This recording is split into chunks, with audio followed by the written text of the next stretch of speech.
What's going on, everyone? Today I'm going to be making authentic, classic Italian carbonara. Now this dish I have seen made so many different ways, not the right way, and it kills my soul. So I'm going to show you the proper way to make it, and it's really the easiest way. If you follow these simple directions, you cannot mess this up. So first of all, we're going to come over here. I have my egg mixture, and I also have my pancetta that's cooking. So what you want to do is put your pancetta in this pan first of all, and you want to start cooking this first because it's going to take the longest to cook. If you do it properly, you're actually going to start it between low and medium. It's a delicate meat and you don't want to destroy it by putting it on high, but you also want it to get nice and crispy. So we're going to start by putting it in the pan, putting it medium, a little before medium, however your stove works best. Now, ideally you want to use guanciale, but if you don't have that near you, just use pancetta. That's what I'm using right now. You should be able to get that anywhere. If you can't find pancetta, it's probably time to move somewhere else. So we got the pancetta in the pan, and you don't really need to put anything in here, especially if you have a non-stick pan. But I like to be sure that it's not gonna stick and it's not gonna burn. So I put the tiniest dash of olive oil, just the tiniest, almost microscopic. But you really don't have to. So that's in the pan here. So I'm just gonna show you. You know, it's slowly getting crispy. It's slowly browning. You don't have to put any butter in the pan. Zero butter, nothing like that. All this right here is fat, and we're just going to keep rendering this fat. And that's going to be a major part of the flavor in our carbonara. So this is going to keep cooking. Now, here's the next important thing we have. That's cooking. My water is on the stove, starting to boil. It's not there yet. We're going to let that sit. So now I'm going to work on my egg mixture. And this is basically what's going to tie all the ingredients together for our carbonara. It's very important we do this the right way. I've seen it done the wrong way way too many times. I think sometimes people just find extra ways to screw up dishes, ways that I didn't even know were possible. So we're gonna do it the right way, the true way, the Italian way. So I'm going to show you this. And remember, for the meat, it's guanciale, pancetta can be a substitute. That's it. Nothing else. No bacon, no ham. I don't even want to know what else. No impossible meat. All right, none of that. It's one of the two. That's it. Those are your only two options. So I'm gonna let that cook. We're gonna do our egg mixture now. All right. So in here I have 3 egg yolks and 1 whole egg. All right. I'm just gonna use a fork. Actually going to it's going to work a little bit better than a whisk, because once we get our pecorino in here, it's not going to stick like it would to a whisk. And trust me, I've tried both ways. So get a nice bowl where nothing's going to splash out. So we've got our egg mixture. Okay. So now I have my grated pecorino. It has to be pecorino. This is how you make carbonara the right way. Alright, so don't go using Parmesan. It might not taste horrible with Parmesan, but if you want it the classic, authentic way, it's got to be pecorino. You're going to want it as finely grated as possible. I don't know what other cheeses people have used, but please, it needs to be pecorino. This is made from sheep's milk, so this is different. It's different tasting than Parmesan, which you would get from a cow. So it's different. It has a sharp flavor that's classic to the original kind of carbonara. So that's what we have, pecorino romano. So I'm going to slowly add this to my egg mixture, and it's going to get stirred in here. I want to make sure I don't overwhelm my egg mixture, but I might have to because it's not coming out properly. All right, so here we go. I'm just going to continue. Stir, stir, stir, stir. We really want to absorb all the pecorino with our egg. I hear my water is starting to boil, so that's a good sign. All right, that's good. We're gonna keep adding now. We're gonna add some more pecorino in here. All right, we got a lot more pecorino in here. We're gonna stir it up. We want it to be a good consistency. We want it to really be a nice thick mixture, able to absorb some pasta water later on down the road. So here we go. We are getting there. We are really getting there. We're almost there. All right, so as you can see, we are almost at the right consistency. I'm going to add just a little bit more. Not too much. All right, well, maybe a little too much.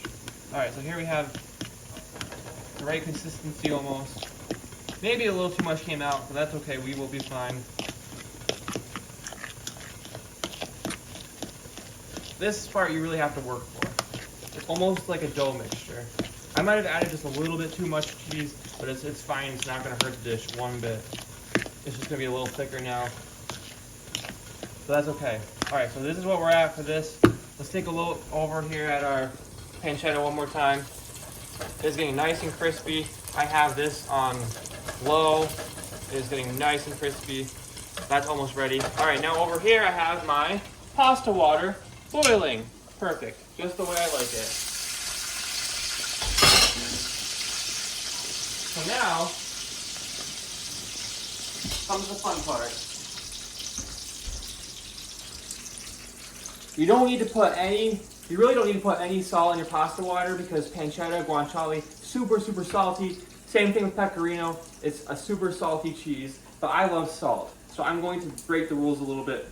I'm going to put one little thing of sea salt in here. Just one turn. All right, I lied too. But really, you don't need to put any salt in there. If you want to put 1 or 2 turns of salt, that's okay. But you don't need to put any salt in your water, really. I just have a really bad sodium addiction, so that's my bad habit. But you can put a tiny bit. You really don't want to put too much salt in the water. Now we have our pasta.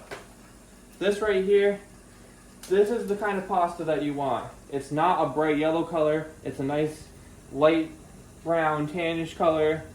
It's not super yellow. When it's yellow, that means that they really dried the pasta way too quickly. They used heat and they dried it super, super quickly. It's not going to be good quality. It's not going to have the right consistency. It's not going to have the right amount of flavor. It's not going to be able to absorb all the flavor that it needs to. So this is good quality. Pay a little bit extra, but it's definitely worth it if you want a good quality pasta dish. So it's not going to cost too much more. And if you're not, sometimes I do have a pasta maker. You know, if you really want to spend the time to make your own pasta, you can. I don't have the time for that right now, but that's even better. But this is going to work just fine. So we're going to put our pasta in the water. It is at a rolling boil now. So we're going to put it in here. Pasta's in. All right. I'm going to give that a few stirs, a few turns. Get it in the water here. You want to have plenty of water in your pot so your pasta can move around freely and cook nice and evenly. While we have this cooking in the water, we're going to wait. What you pretty much want to do is whatever the package says for how long it takes to cook, you kind of want to do 1 minute less if you're going to cook a dish like this. Of course, you're going to take it out, a couple minutes beforehand and try it to make sure it's at the right consistency and everything. But for the most part, the packages are usually pretty accurate. While that's boiling, we're going to start off by adding a little more pepper. Well, I say more, I haven't really added any yet. We're going to add some peppercorn, freshly ground peppercorn, to this egg mixture. Get a good amount in there. All right, stir it in. Make sure it's all throughout our egg mixture. Plenty of pepper in there. So that's good. Now we're going to cut and we're going to resume once our pasta is just about done boiling. Our pasta is just about finished cooking. So here's what I'm going to do. This is a big mistake a lot of people make. Really easy to make. So the pasta is now done. What I'm going to do is put it directly in the pan of pancetta.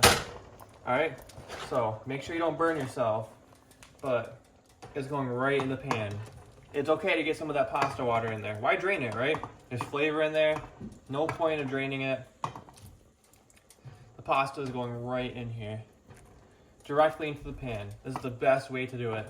You can wait a few seconds for the water to stop boiling, but there's no reason for it not to go directly in the pan. Get all that pasta water in there. Get that flavor in there. It's the best way to do it. All right.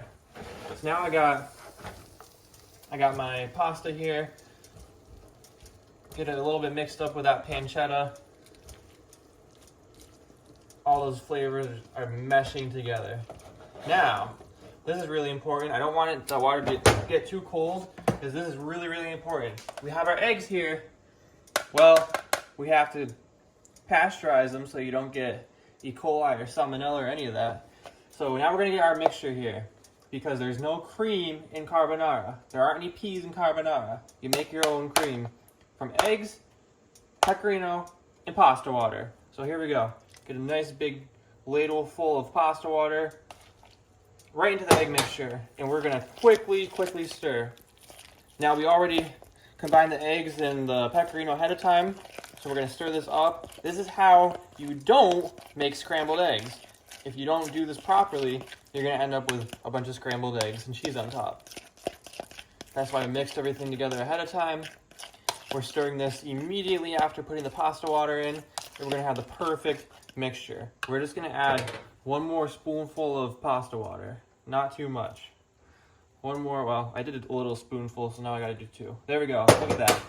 We're gonna stir it in, quickly stir it in. Tell me that's not the most beautiful thing you've ever seen. Look at that.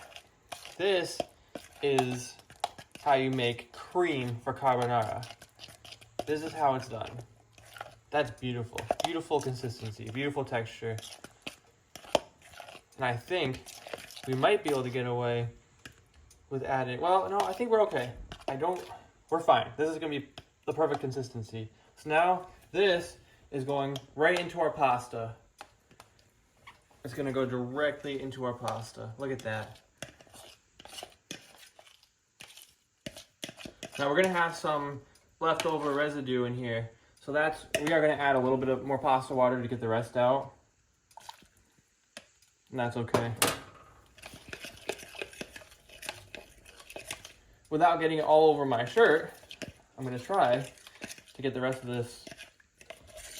this cream out of here, so we don't lose it all. And there we have it. Look at this. This is just beautiful. Perfect. Now we're gonna toss our pasta. And this is gonna be the most perfect carbonara in the whole world. This is why you don't add cream to your carbonara. We make our own from scratch. This is all you need. It's like just a few simple ingredients. It's so easy to make. There's no reason to mess it up. It takes more work to mess up carbonara than it does to make it the right way. It doesn't even take that long to make, really. 15 minutes, you're done. Not too long, 20 minutes. Good quality ingredients. Look at this. This is just perfect. As this water evaporates too, it's perfectly sticking to the pan. If I didn't have a whole pound of pasta in here, I might try to actually mix this the right way when you actually toss the pasta. But I think I have too much in the pan to be doing that. I don't know, let's see. I don't want to make a big mess. But this is really the best way to combine all those ingredients. It's heavy though, but that's how you want to do it. If I had less in here, I could definitely do this more easily. I don't even know why people put peas in carbonara. That's disgusting. Who even likes peas? But to put it in a pasta, that's just the most horrible thing I've ever heard of. I don't know why people do that. And then they charge like $30 for it on their menu. That's disgusting. But this is perfect right here. This is the creamiest pasta you're ever gonna get, and it's super easy to make at home. All right, we're just about done combining the ingredients now. Now it's time to plate this. So there's one more special part we have. Look at that.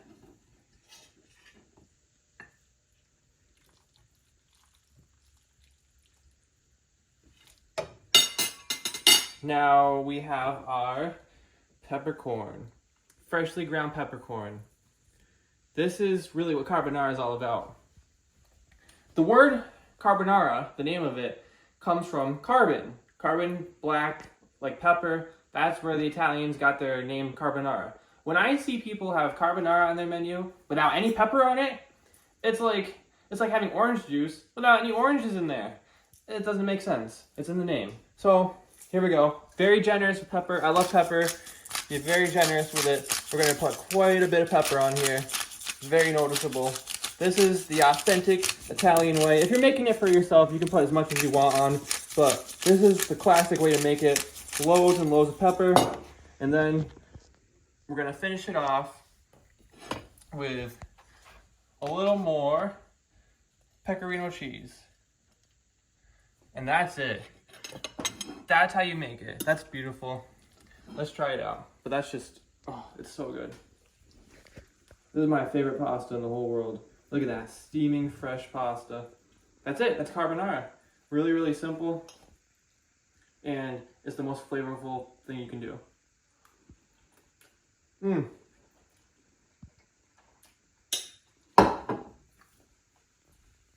It's so good. When you try this, you're gonna realize this is what 5-star cooking tastes like. Anybody can make it. It's gonna taste just as good as it came out of an executive chef's kitchen. Maybe even better. Like you're right back in Italy. I've never even been to Italy, but if you have, it's gonna taste like you're right back in Italy. So that's gonna wrap up our little cooking video. We're gonna make some more. Let me know in the comments what else we should make. Other than that, we'll see you later.